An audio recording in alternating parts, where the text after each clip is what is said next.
आगामी विधानसभा निवडणुकांसाठी काँग्रेसकडून सोलापुरातील इच्छुकांच्या मुलाखती लवकरच घेण्यात येणार आहेत। यंदाच्या महाराष्ट्र विधानसभेच्या निवडणुका आता लवकरच जाहीर होण्याची शक्यता आहे। या निवडणुकीची तयारी म्हणून विधानसभा निवडणुकीसाठी महाराष्ट्र प्रदेश काँग्रेस कमिटीमार्फत इच्छुक उमेदवारांचे अर्ज मागवण्यात आले होते। याला आता प्रचंड प्रतिसाद मिळाला असून महाराष्ट्र काँग्रेसचे प्रभारी रमेश चेन्नीथला यांच्या निर्देशनानुसार आणि प्रदेशाध्यक्ष नाना पटोले यांच्या मान्यतेने सर्व इच्छुक उमेदवारांच्या मुलाखतींसाठी काँग्रेस पक्षाने ज्येष्ठ नेत्यांवर जबाबदारी सोपवली आहे।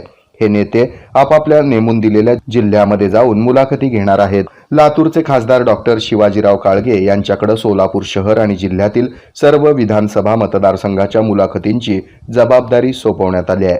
सोलापूर शहर आणि जिल्ह्यातील सर्व विधानसभा मतदारसंघातील इच्छुकांच्या मुलाखती 10 ऑक्टोबर रोजी सकाळी 10 वाजता सुरू होणार आहेत। यानंतर आपला गोपनीय अहवाल प्रदेश काँग्रेस कमिटीला सादर करण्यात येईल, अशी माहिती सोलापूर शहर काँग्रेसचे अध्यक्ष चेतन नरोटे आणि जिल्हा काँग्रेसचे कार्याध्यक्ष ॲडव्होकेट नंदकुमार पवार यांनी दिली आहे। आमदार कसा असावा?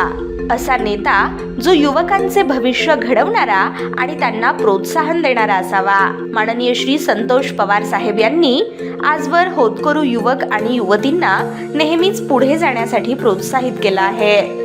गरिबाडी होतकरू विद्यार्थ्यांना शैक्षणिक मदत पुरवणं हे त्यांच्या कार्याचा एक मुख्य भाग आहे। तसेच खेळाडूंना प्रेरित करण्यासाठी विविध स्पर्धांचं आयोजन करून त्यांना नवनवीन संधी दिल्या आहेत। गावातील कुस्तीसारख्या पारंपरिक खेळांना आकर्षक बक्षिसं देऊन त्या खेळांना प्रोत्साहन मिळावं यासाठी त्यांनी विशेष प्रयत्न केले आहेत। युवकांना सक्षम, सशक्त आणि उज्ज्वल भविष्याची संधी देणं हेच पवार साहेबांचे ध्येय आहे। अशा प्रकारे संतोष पवार साहेबांनी युवकांसाठी नेहमीच मार्गदर्शक आणि प्रेरणादायी भूमिका बजावली आहे।